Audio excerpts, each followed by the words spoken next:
All right, guys, welcome back to another episode of the Overcome and Become podcast. Happy Monday. With me, as always, is Humberto Kaufman. And we hope on today's episode you find yourself some motivation to start the week off right. Humberto, how are you today, sir? I'm well, man. Thank you. How about yourself? You're 16 weeks out from the show that you're doing this year. How are you feeling? Man, honestly, I feel really good. I feel really calm. Um, my mindset's never been better. Still determined. If you really want to know, I think after doing that first show last year in comparison to now, I have no I have no pressure, if that makes sense. Like the pressure that I have is healthy pressure. So being in prep for this show right now, it's good because the motivation is there. Every training session is like training towards wanting to win the class, obviously, like anybody else. But the stress of, oh, do I look good? Do I not look good? I'm not even overthinking that part. At this point, it's just trusting the process. So literally no stress, just enjoying it and seeing what happens. Yeah, and you're at a better starting point than last time. For 16 weeks out, this second time around, I think you're a little bit more. The emphasis is less on getting leaner, more on just getting better, right? So that's one thing that is an advantage of having a good productive off season and not really allowing body fat percentage to get too high, because if you do, then when it comes down to prep, that becomes the priority, the majority, if not the entire prep, as opposed to just, you know, adjusting things slightly to just continue moving forward and increase, whether it's a body part that is lagging, whether it's the overall balance, whether it's, you're better prepared to not be stressed about other factors, and you're more focused on improving the overall physique as opposed to just the body fat percentage. Yeah, absolutely, man. I think one of the best parts about this year is what are we? We're 8 weeks into. I mean, we've been working together for 8 weeks again. However, we just added cardio. What was it, 2 weeks ago? About 2 weeks Something ago like now. that. Yeah. We just added the cardio. But it's crazy to think that like we haven't had to change any of the calories, for example, and the improvements are still there. Like I feel good, my appetite's through the roof, and it's like, fuck, this was the complete opposite last year at this point already, right? So it's a nice confidence booster um, as a whole. But It's yeah, one man, of I the don't things that know. I like. One of the things that I like to tell my clients is that no matter which stage you are, I think training is going to be one of the most important aspects. Whether it's the intensity that you train at, the focus, or just the efficiency and the other aspects of training. Because when you improve that factor alone, keeping everything else constant, even like whether it's the cardio, whether it's the calories, whether it's the supplementation, that improvement in the aspect of training, that alone can make your physique change that much more without having to adjust anything else. And that's when recomposition potentially could start happening, which is kind of what's happening with you right now. The way this is the way this is really changing as much, but the look and the overall quality of your physique is improving without necessarily having to change that much, but the training intensity, the focus, and the adjustments that we know we need to make in order to bring up whatever we want to bring up from the previous show, right? I just tell myself I need quads the size of Kim's every time it's leg day. That's what I keep telling myself. No, all jokes aside, though, yeah, no, I agree with you completely. If I were to compare the intensity from the way I train now to how I used to train before, like it's a night and day situation, right? And I think part of that is due to having time as a limited factor. It forces you to work harder, work more efficiently, put real focus on the eccentric every time, and just really push yourself to a deeper place that you didn't really know was there. At least for me, anyway. I can only speak for myself, but that's the experience that I've had, and I found that this is what's helping me not only to get stronger but progress faster this year, anyway. Yeah, and the concept of intensity and your maximum ability to elicit growth every year should be reviewed. It's very unlikely that you're going to be able to achieve that maximum human potential that you have when it comes to pushing yourself the first or even second year. It's something that is constantly progressing, constantly changing, because once you get to that current maximum, in order for you to get past that point, the next prep, this is what I have to surpass.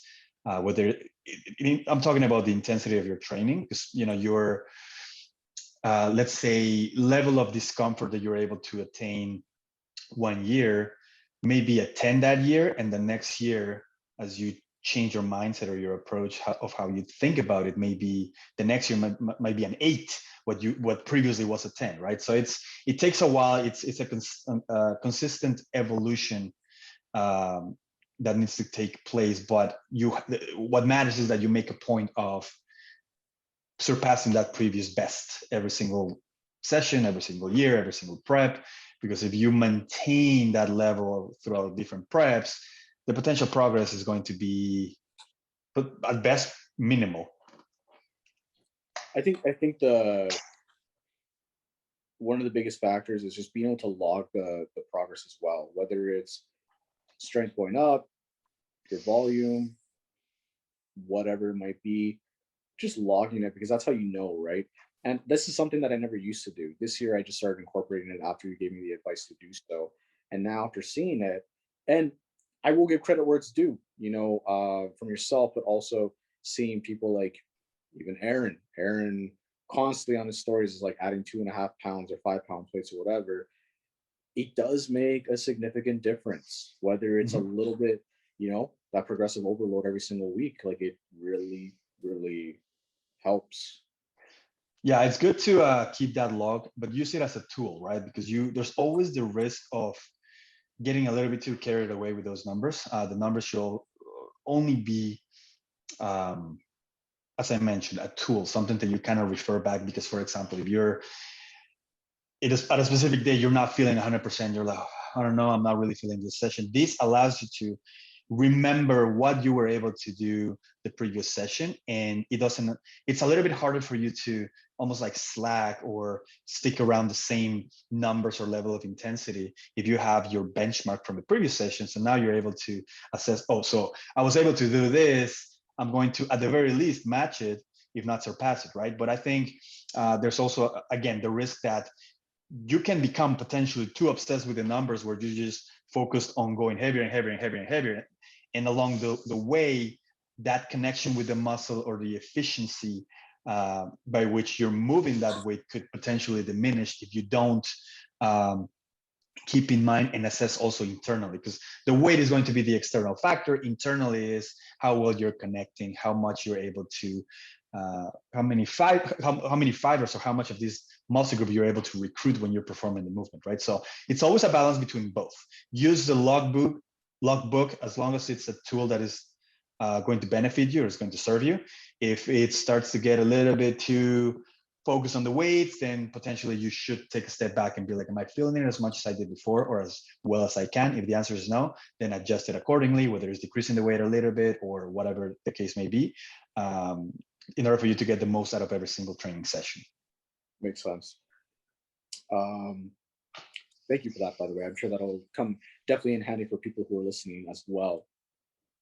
I find often a lot of people take things very literal, and it can be counterproductive. And this is a very great example of how to use a tool, but at the same time, don't let it consume you completely, which could hinder you, right?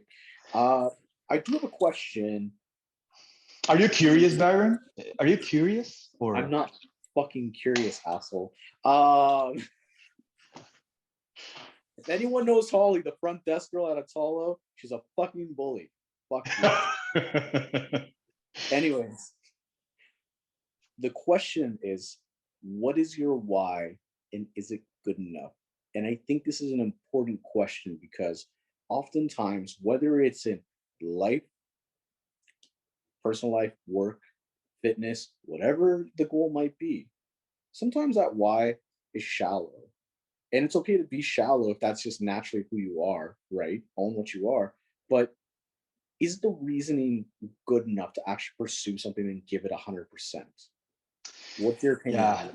It's I guess it depends on what is the expectation and what really is the goal if you're entering the bodybuilding world. If your goal is to just step on stage, to be able to say that you did it, then your why doesn't necessarily have to be as deep as it will be required if your goal is to go higher and higher every single time in the amateur and pro ranks, right? What I mean by this is it needs to be deep enough and substantial enough for it to allow you to keep pushing forward despite of the difficulties that this sport presents in front of you when it comes to a prep. So if you're doing it, and again, this is my opinion and from personal experience and from experience with working with multiple clients. But if your goal or your why or your underlying reason for getting into this is to prove someone wrong, or you broke up with your partner and you're trying to just get in shape and you're using that as a tool to get in better shape and look the best you've ever looked, and somehow that way get back to them and have them think that what they lost, whatever, right? In my opinion, those are not as strong reasons to do this sport, because this is one of the hardest things that you'll ever potentially will have to do. And in order for you to be able to surpass the obstacles that will present your way, you need to have a deep enough why. In my opinion, when it's done for something other than yourself, whether it's the opinion or perception of others, whether it is you're doing it again to prove someone wrong or just to show someone, I don't think it's strong enough, as opposed to doing it because you're really constantly seeking to discover what is the best version of yourself as a man or as a woman. And this is likely going to involve a psychological transformation, a constant breakthrough of limitations and pressure and stress, and being able to manage them and handle them, which is right now especially one of the hardest things with a lot of people prepping for a show. The uncertainty, the stress from what's happening in the world with everything relating to the pandemic and whatnot. So those things, these are skills that you develop through a number of years and attempts to act. When you face them, again, you're always, whether it's the uncertainty or whether it's the stress or whether it's the hunger, irritability, whatever these obstacles are, you become a little bit more aware of them, and you're better prepared to deal with them every single time you face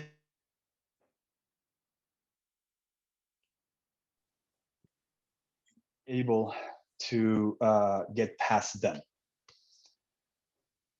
And that's fair. But I want to challenge your thought on one thing.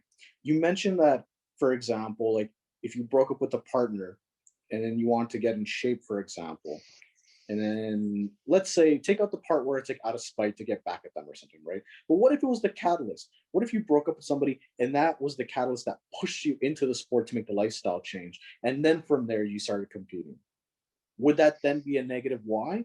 Or is that the positive why that got you from point A to point B, and point B being the lifestyle, now going into competitive, which is point C, for example? And now your why has changed. It's shifted. But again, but it was the original why.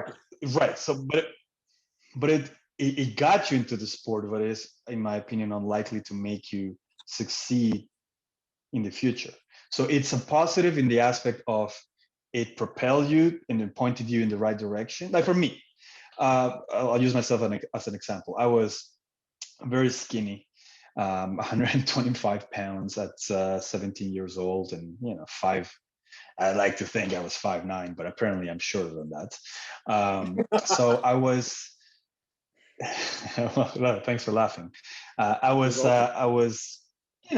bullied like everyone else in Mexico, and the stronger guys will pick on the smaller guys or whatever. So I kind of got into it because I wanted to just be big. I wanted to be a freak at a time. I wanted to be stronger and be able to defend myself and use this strength for self-confidence and be able to not get bullied again or whatever, right? So that's what kind of like got me into it.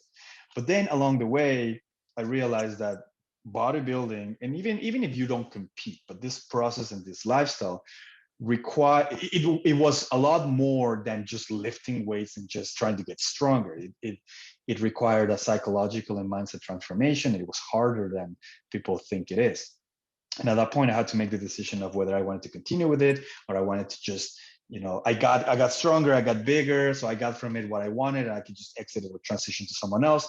I fell in love with it, so I continued going forward. And along this journey of now 16 years? 12, 13, 14 years, it's been, I guess I started lifting when it was 2004. So that would be about 17 years now, right? Competing a little bit less than that. But the point is, along these years and transformation, I started to revisit my why and started to evolve and strengthen from something that was a little bit more superficial towards a little bit more of a deeper meaning that I was trying to go for when it came to doing this.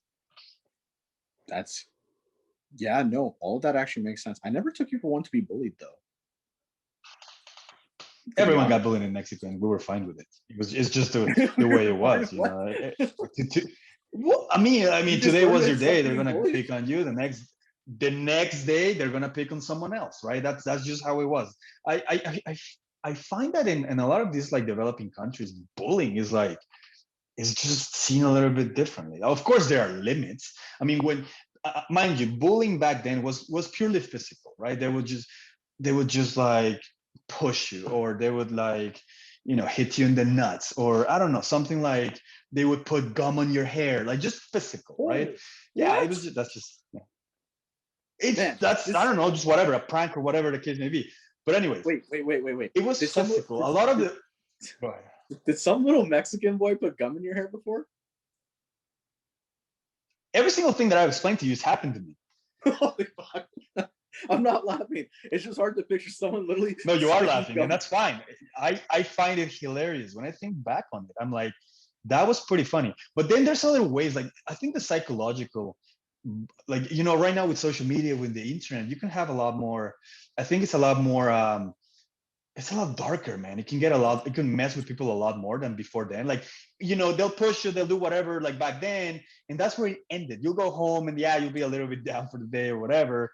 But then that's it. When it comes to this new era of bullying, where it could be cyberbullying, it could be, different aspects or versions of it, that stays there, and that carries along, carries over to, it's forever there, right? So you don't know, you can't, it's harder to escape it, and it just has a way deeper weight on you rather than, exactly. So it's different. It's there forever. It's there forever.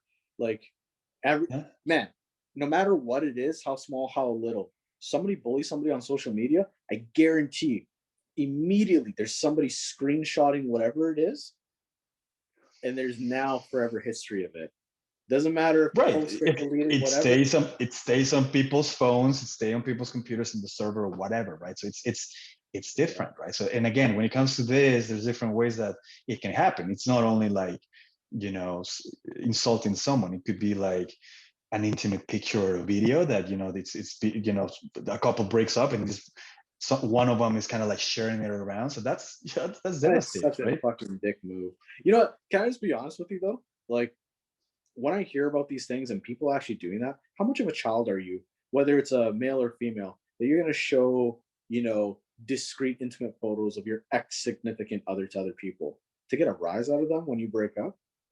Really? Like, I don't understand it, but unfortunately, it is a reality, right? So that's what I mean. Like, it might not be physical, but again, the psychological version of bullying, I think it's a lot more harmful than the physical one. Like, you get punched, whatever, you get, whatever the case, physical, there's limits, of course, but all in all, it's worse, in my opinion. No, 110%. Like, the psychological bullying that happens these days is insane. For example, the what do they call the cancel culture? When they decide to cancel somebody and they basically cyberbully somebody into disappearing off the face of social media. Wow. Yeah. Like, man, I remember when I was a kid, and posts on Facebook were pushing people to do things to themselves because of the psychological torture. And now it's like, this is like socially acceptable that people do this. It's insane. I can't believe it sometimes. I don't know. It is a weird world we're living in right now. It is a weird world. You know what? Let's take a positive spin. You know, Please. Let's get off the dirt road and go back on track here, sir. What does a win mean to you? And it doesn't have to be a win in the fitness world or in general. Could be a coaching one. Could be a lifestyle one. Whatever. What does it mean? You know, sometimes the confirmation of what you truly believe is the potential to happen is what you're going for, right? Like it's, you know, I'm gonna be honest with you. Like, for example, the last time I stepped on stage, it was the very first time that I won a pro qualifying show, like not the overall, but it was my class, very first place at a national/international scale. And I was doing the same show, and I was prepping with my wife. We were prepping for the exact same show, and our goal was for both of us to do well and to win. I won my class. She got second, because the goal that I had, it was like almost like a couple's goal. I got first, she got second. I didn't really care about that first place, because I wanted both of us to kind of get that first place. And yes, of course, I'm not gonna lie, it felt good, but it didn't feel as strong or as meaningful as other wins that I've had in my life that are on paper like a lesser level, like a provincial level or like a best sponsor award or whatever the case may be, right? So I think the win, the value of it really depends on the circumstance, really depends on the individual, what they're going through, how much they're investing in the process. And at the end of the day, it's the win is subjective, because let me give you an example. You do a prep, and along the way you burn, like kind of what we were talking about the previous episode with John, burning relationships, affecting relationships. And let's say you get first place, and that was in a sense your goal, but then after that you come back and you drove your spouse or your girlfriend, boyfriend away, you hurt a loved one. That really, I don't think would be really a win.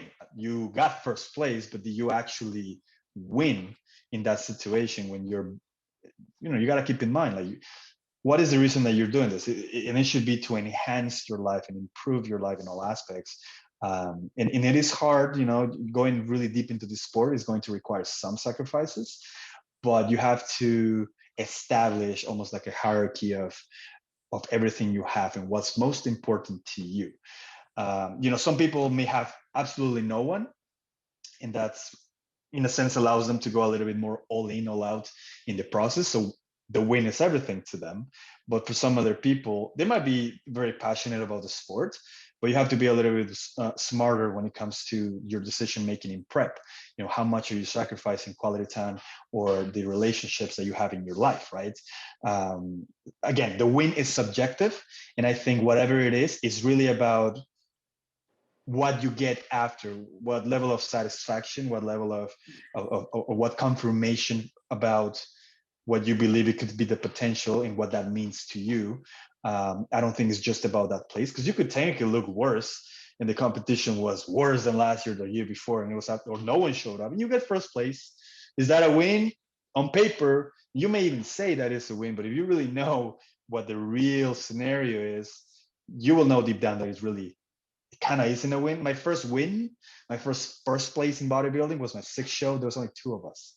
Yeah, I won, haha, provincial champion. I'm like, whatever, man. Like, there was only 2 of us. The other guy didn't really look that good, so I didn't really feel like, oh my god, this means so much to me. It's almost like a shallow victory, almost. Yeah, and again, in the same circumstance, to someone that might mean something because of all the obstacles that they surpass, right? So they may be the only ones in the class that still got first place, but because of what happened, the growth along the process, that may mean something to them a lot more than just the placing, right? So it's just It depends really, but I think it's the combination of the confirmation and what you take from it afterwards, what really is true meaning. And you know what? That's bang on. I was actually just gonna give an example and say, like, it's funny that you mentioned that, because when you say it was you and one other person, it made me think right away of, like, much lower of quality as this is, like, even like I was telling you, the true novice, right? The true novice is me and two other people. Do you really think it meant that much to me to win that? I didn't like, and I'm not trying to be rude. I'm not trying to be rude, No, you're just being because, like, honest. no, like, to give respect where it's due to the other two, like, they worked really hard, right? But it didn't mean anything because it was me and two other people. Mhm. If it was like me and 5 or 6 other guys, like, yeah, absolutely, I'd be ecstatic. But it's 3 people. We're Yeah, gonna go on and three that's why. dates. Yeah, and again, that's why it's important to remember that there is value in just focusing on how much you can improve yourself, because you can look better than the year before and place worse because the competition was that much stronger, right? There's so many factors that you have to take into consideration. So if you just place all of your feelings and emotions and focus and vision on that first place, you're setting yourself for potential disappointment, right? It should be more than just that. Yes, we all want to win. It feels really fucking good, but at the same time, it's not everything. No, not at all. I find the growth along the way is the biggest thing, right? Finding the new levels should be the real win, but that's just, again, bodybuilding is subjective. Mm-hmm. Actually, I thought of something. We are talking. You're saying how, was it really worth it if you destroyed some relationships along the way? And I had a conversation with somebody the other day, and it was a very eye-opening conversation. Humberto, do you believe, let's say, for example, two people meet during prep, or you're on prep and you start dating somebody new, or they're on prep and you're not, and you start dating them? Let me ask you something. Are you actually meeting the real version of them while they're dieted down or roided out, for example? Or are they meeting the real version of you if you're using PEDs and you're dieted down and you're moody and all over the place? Is that really you? Not really, right? I feel like some people hide behind that though. Like they'll be like, "Oh, I'm prepping. I can be rude or I can be irritable or whatever." Yes, the irritability and potential brutal honesty or rudeness can be a factor. Is it the 100%? It depends too, because are they a consistent competitor? At what point do you become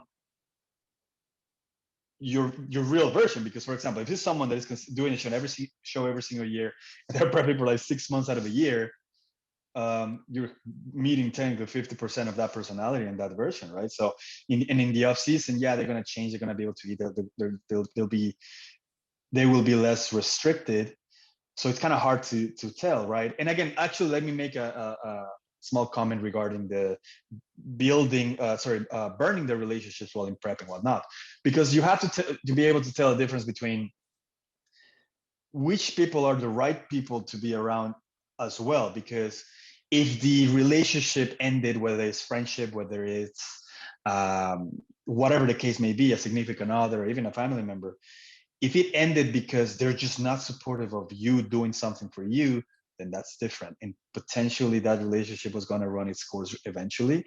Now, if it's someone that has had you back, from day one, and they're really someone that cares about you in a great deal, and you are the one, the element really, because of how you are, how you react, that is harming that relationship, that's completely different than the previous scenario, right? So it's important to make that distinction, because in some cases the relationship ends, whether it's friendship or significant other, sometimes it ends because it was just not what was in the person's best interest. So important to note, I think, because there's the two sides of that coin. Yeah, no, 100%. The only reason why I bring that up is because I've found from my own experience that dating somebody while you're on prep, it can be the best thing in the world if they are Or the worst. understanding, or it could be the worst thing in the world for you and your prep and for that person if they do not agree with the lifestyle choices that you are making. So I bring it up because when we're going through prep, our bodies are changing, and from an aesthetic point of view, people are Obviously, everyone, if we're being shallow, do become a bit more attractive. You're looking more muscular if you're a man. From a female, the shape is changing frequently, so you're looking more toned, dial in, the curves are there, whatever. And you might get a bit more attention from the opposite gender or whatever you're into, right? So I bring that up because often one of the ways that people horribly mess up their prep towards the end is because they now become too focused on the relationship that they might have formed during the prep with somebody new. And then next thing you know, it blows up in their face. Yeah, I feel like it's very important to note that you also have to realize why it is that you're even going on dates, because there is a certain type of personality that is scared to be alone. So if you're in prep, okay, let's just be completely honest. If you're a male and you're in a cycle, your sex drive is very high. Let's just say that. So you want to that fuck is everything. Hence, yes, yeah. Let's just put it that way. Everything becomes more appealing. Your sexual appetite increases. So that is a factor, of course, that is going to drive someone up until a certain point, because when you're very, very depleted, very, very low calories, very in a deficit, no matter how much you're in, you're going to lose that drive. But while that still remains, as whether it's a male or a female, you look better, you have that high sex drive, so obviously it's going to be very tempting to start to go on dates and start to potentially start relationships. But you have to, I think the best approach is to be completely honest with that one person, whether you're prepping or not, like of what really your intentions are, but especially if you're prepping, because if they are expecting to start to really get to know you right from the beginning, it's fair to give them a warning as to they may not be exposed to the full, transparent, 100% true you, right? So if they're understanding with that, once you provide them with that information, then they have the decision of whether they want to see what that is like, or whether they want to wait, or whether they're just not interested at all. But I think it's when, especially for someone that is not experienced in the world of bodybuilding, it just comes as something just odd. Like, why are you acting like this? Why are you you can't eat anything, you can't drink alcohol, you can't do this, you can't do that? So it's especially hard when you start to get into this, whether it's casual relationship or more than that. When you're getting into this, it's especially challenging for the other person to understand if they have nothing to really compare it against. Now, if you start to see someone go on dates with someone that has this experience, then it's a lot easier to, for them to understand, okay, this is why this person is feeling like this. This is why this person is canceling the plans. They're probably just super tired. They just don't want to do anything. They're not in the mood. It's a lot more likely that you'll find that understanding. So there's going to be different scenarios, right? And you have to basically be clear with where you're coming from, especially if the other person is not, it doesn't have any experience in the field of in the industry of bodybuilding and fitness. More so than just that, but you got to be almost like firm with yourself and almost give yourself a talk, like, do I really need this? Do I really need this right now? Or should I just be, patient, put those things to the side, realize that what I need to focus on is the task at hand, and those wants, not needs, the wants, it can wait. That's what I would say. That would be but I think it's a combination of the increased sex drive and just feelings of loneliness, because also when you are prepping for a show, you're so deprived, you're so at a deficit that your mood starts to be affected as well. So people get these temporary feelings of depression as well if they're really digging deep. So that, and feeling lonely, and having that in combination with everything else, is not going to help the cause and the case and the task at hand, right? So it's just important to be honest with yourself. Is this what it's?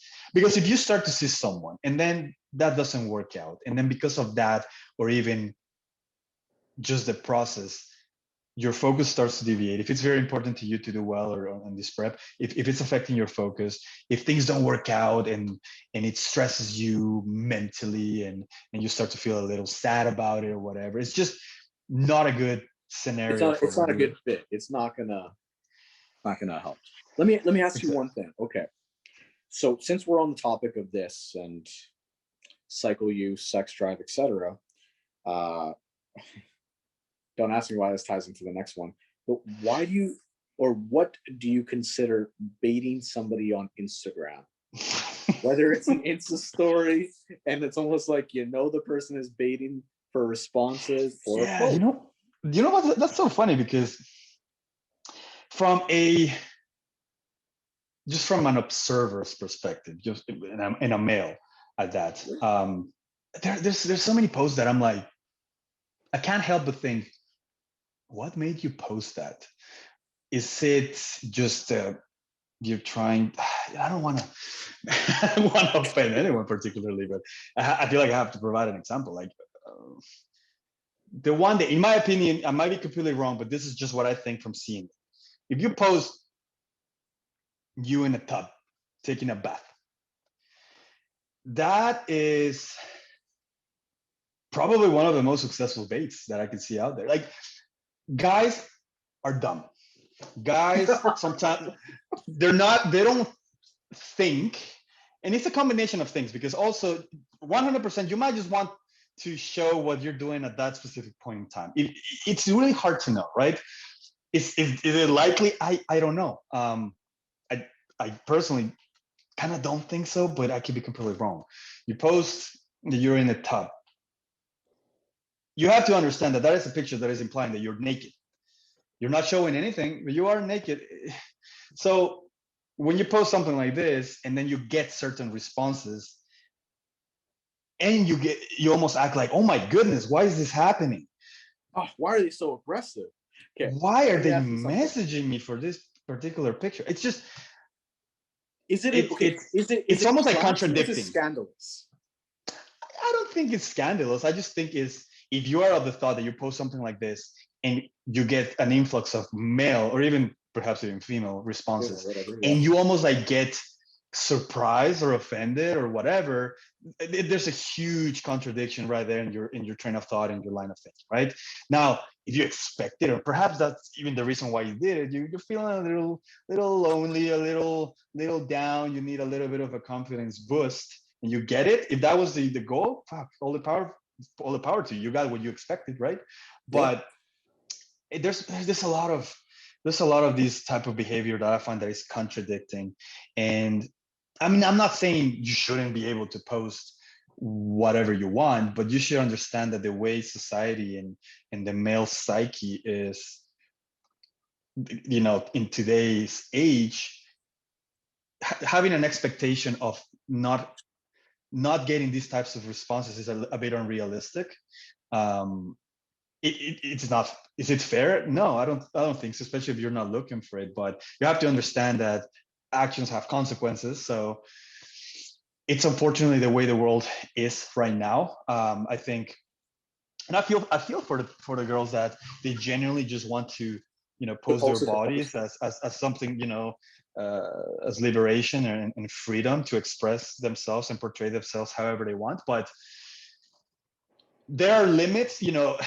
There are some guys that are just inappropriate and rude, and just their comments are just out of line, right? But you have to understand, when you make these types of posts, it's going to spark a specific side of the male psyche, and there's going to be a sexual side of it that is very hard to prevent from happening. Now, you know, are some of these offensive and rude and inappropriate comments warranted? Absolutely not. But as long as you're prepared for these, when you make something like this, until the style of thinking changes, then if you're prepared for it, then that's fine. But it's when you almost demand that doesn't happen, you're in your right, but I don't think it's going to have that much of an impact. You can't have, at least not yet. You can't have one without the other. If you post something like that and then you get offended that you know, grown men are saying this and that to you. Now, rude comments aren't warranted. They're not warranted. But you can't be surprised when you get certain individuals who react to your stories like that or try and talk to you, because a lot of men have the mentality of a young teenager and they think it's an invitation to speak, right? Yeah. And there's also the situation in which we as men also have to be very careful as to how we interact on social media, because sometimes just simply responding to a story or commenting on a post could be seen as something more than it actually is. You know, I may simple response as haha, that's funny, or a smiling emoji or a laughing emoji, whatever. I mean, is it necessary for me to respond to these stories? Absolutely not. But some people do, and along the way, girls, because of how males are in this day and age, they have to be very defensive, and it's completely understandable, right? But because of that too, sometimes they misunderstand some of these responses or the approach that someone might just have a straight up normal conversation. You know, like back in the day, you would be able to have a perfect conversation with a stranger, and that would be fine. That would be seen as normal. Now, you break the ice with someone, and that more often than not is going to be seen as creepy, or what does this guy want? Why? Because of how the world it is now. Well, man, it's crazy. It's just this is all, and it changes so frequently. I feel like I'm rambling now at this point, but it feels like it changes so frequently about what's acceptable, what's not acceptable. I just constantly find certain things like that. For example, they come up frequently. A post, like, it's almost like inviting. Is it considered like an invitation to speak, or is it not? Is it bait because the person wants a confidence booster, or is it just simply someone who's had a very long day? Like you mentioned with your example, somebody in the tub, and they're posting it like, oh, finally relaxing, you know, something like that. It can be debated so many different ways, right? You know, and the comment on the photo thing, fuck, you will never even see me comment on someone's photo unless it's a bro, because people take that shit so far the wrong way. You could literally comment and be polite and give someone a compliment like, hey, you know what? Great job. Nice transformation. Whatever. And all of a sudden you got like 3, 4, 5 different people that are like, did you see that? Did you see that? He's interested now because he commented. That's how fucked up it is. Yeah, so, you know what? Okay, and I have a question for the women listening. Is the fire emoji inappropriate? This is a 100%. Yeah, it's inappropriate. You can't put the fire emoji. A lot of people think that it's not. It depends on the situation, right? The situation. It depends on. No, not like that. It depends on. I guess at least I thought so. And then I'm learning that that's not that I use it very often, but it's just something that I'm like, I can see how in certain situations it could be seen as inappropriate, but in others it's like, I'm gonna give you an example. I will give you an example, not to cut you off. All right, go ahead. A girl, okay, I'm not gonna say anyone's names, but let's say a photographer, an Instagram account like Red Lion, you know, or one of these other photographers that they take professional grade photos. Right? I know where you're going. Yeah. Okay. And you put a fire emoji on any one of those photos of the female model who posts it, sir, that is inappropriate. I guarantee you 10, 15 to 30 different women have put the fire emoji and they're like, yes, slay, girl, slay, whatever the fuck the comments are. But as soon as one guy does it, if it's not very apparent that the people are just friends, it is inappropriate. Now, I'll give you an example of when it is appropriate. Let's say somebody makes a major transformation, a major one, right? Physically. And you put a fire emoji when the transformation post is up, and you put like a comment after it. It can't just be the fire emoji, but you put a comment after it. Then that's probably acceptable, because you're saying, it's almost like a way of saying, hey, great job. Like, that's a fire transformation. You're almost like providing the context of the fire emoji. You know what? And I think the reason, I don't know, maybe it's just like the reason I don't think so is because I've gotten fire emojis from females, and I'm like, it just means that you're killing it. That's how I see it, but that's not how some people see it. That's how I've always taken it. By the way, apparently females who respond to my Insta stories think you have juicy glutes. Who? Remember?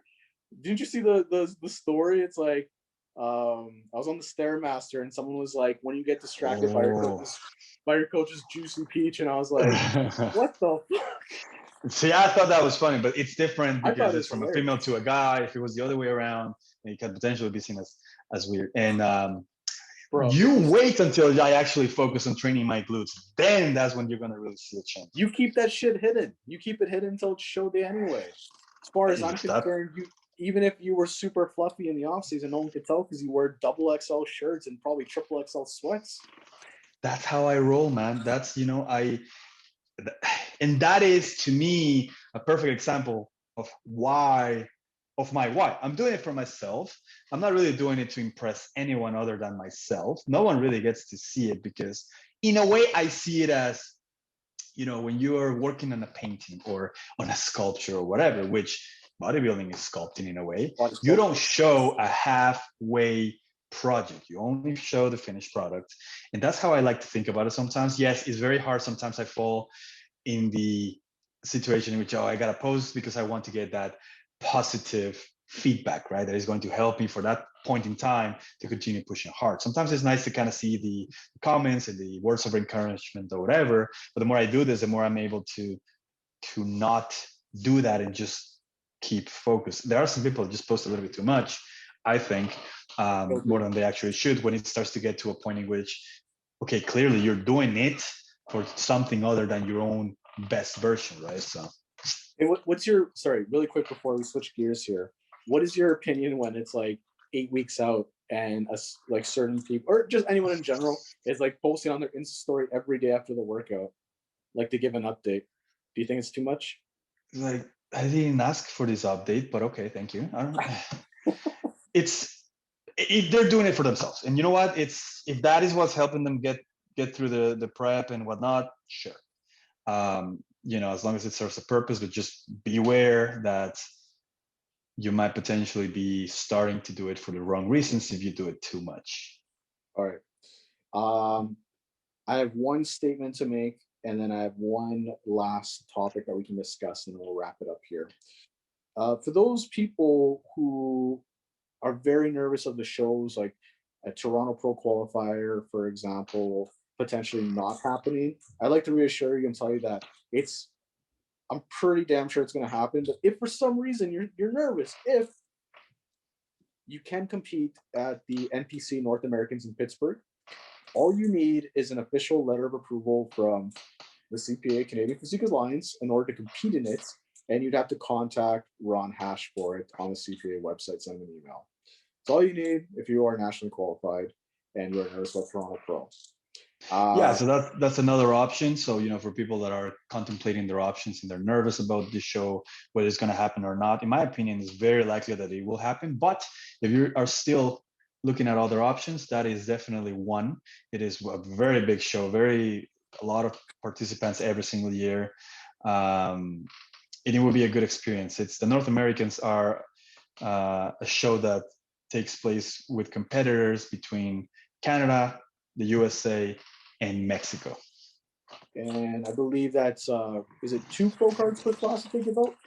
Yeah, traditionally what they do is top 2. It's such a big show. The top 2 of each class gets a pro card. I think they give a total of, I think it's 120 or 130 pro cards every year. So the thing to remember, guys, is those classes are so huge that regardless whether it's Toronto Pro or North Americans, you got to make sure you're bringing your best, because either way, they're big classes. Just North Americans is going to be that much bigger. So don't think it's an easy card by any means. You still have to work your ass off. Last thing, the topic of feeling obligated to the coach who helps you find success or turns you pro, for example, out of fear of confrontation. So like feeling obligated, you're nervous to walk away from them because you don't know how they're going to react to you, if they're going to blow up on you or talk trash about you. What's your take on this? What is your opinion? Like, should somebody feel worried to walk away from somebody if they've helped them find success? I used to feel almost like upset when a client, especially if they were a high level client, would, move along, like hire another coach or leave me as a coach, or however you want to put it. But every single time down the road, like once my feelings are stabilized, I end up understanding. I mean, they're doing everything they do. You have to understand, they are hiring you. You are getting paid. They are the ones that, at the end of the day, are going to make the decisions. Your role is to guide them through the process. If they are new to it, to teach them as much as possible, and every single time, make them better. Whether they are seasoned, whether they are newbies, you're trying to make them better as much as possible in every single aspect, right? But again, it's important to understand that whether it's you or you're a coach and you have athletes, there's constant competition. There's a lot of options out there, and the client has access to the work of other coaches, to information from other coaches. All you can do is your job, which is to provide them as good of a service as you can. If you do that and you're perfectly comfortable and satisfied with doing your part, if they leave, I don't think you're going to feel as upset. It's when I think you didn't really service them as well, and they leave, when you there's some mixed feelings in the process that make you a little bit upset, because you could potentially have given more to that client, and you kind of deep down know what is the reason that they left, right? And it's very common these days as well. It is also common that some people, whether they've been working with the coach for a period of time, whether the coach made them pro, whether they've established this relationship, but at one point they realize that they've almost hit a point in which they're just not improving, they're just not moving forward from that point. That point is likely to happen eventually, but I feel like a lot of people may justify the decision of staying or convince themselves that they shouldn't leave, when in reality they know deep down that they probably should try a different approach. And the reason they don't do it is either for fear of confrontation, because they feel that it would be disrespectful. Like, for example, let's say you start with a coach and then the coach turns you pro, and then you almost feel like you owe them, and then you should be doing every single show after that, or at least for a while, under their guidance, even though the placing and the actual results are not backing that decision up. So it's important to realize that your bodybuilding career is only going to run so long. You have a specific amount of time in which you can make the progress. You're going to hit an age in which things are not going to respond too well, and things are going to start just not happening, and you're going to be knocking to the end of your journey. So you have to make a decision, whatever it is, that is in your best interest and would allow you to continue to grow no matter what. So yeah, it is important, but it's something that definitely happens. They might be thinking about it, they might be considering, contemplating, even doing their research, even contacting other coaches. But then again, only if it's warranted, only if you have a true reason to switch. Because if you're just switching for the wrong reasons, like, for example, the coach's approach is, in your opinion, too strict or too hard or too, if that alone is the decision, you're trying to go for an approach that is a little bit easier, even though the results with the current coach are happening and you keep improving, you keep progressing, that might not be the best decision. There may be other factors. There's a very large number of reasons for which you might be considering another approach, but just make sure that the reason or reasons are good reasons, and it's not taking the easy way out, or it's not that you're having a moment, that you're taking something potentially too personal, or you're just a little bit too irritable when you're trying to create scenarios in your head that are really not a reality. So just be careful with that train of thought. Okay, fair enough. Well, that was actually very insightful, and I know I've seen a lot of people over the years who get nervous to leave a coach, and they don't want any type of ill will or negativity. So, just remember, guys, at the end of the day, it is your choice. You pay for your coach, whoever you may be, whether it's lifestyle, um, you're competing, whatever it might be. It's your hard-earned money, and if it's not for you, don't feel bad about leaving if you're not happy. But perhaps a discussion first is always appropriate, and there is a respectful way to go about it, so that there are no harsh feelings between the two, right? Because it is a business, but at the end of the day, a little courtesy goes a long way as well when being polite about walking away, right? So, just thought I'd share that 2 cents there. 100% agree. Yeah. Now, with that being said, guys, we're going to bring this episode to a close. I hope you enjoyed it. Hope you had some laughs.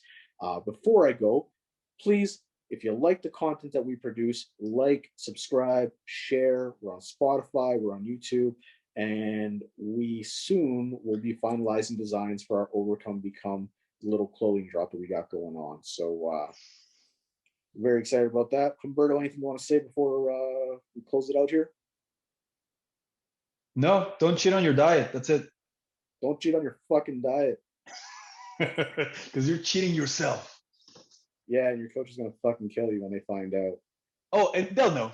They'll know. They might be polite about it, but trust me, they know. When you see those calories decrease and that cardio goes up, just understand why. That was an All evil right, laugh. guys. Have a great Monday, guys. Take care of yourself. We'll see you next week.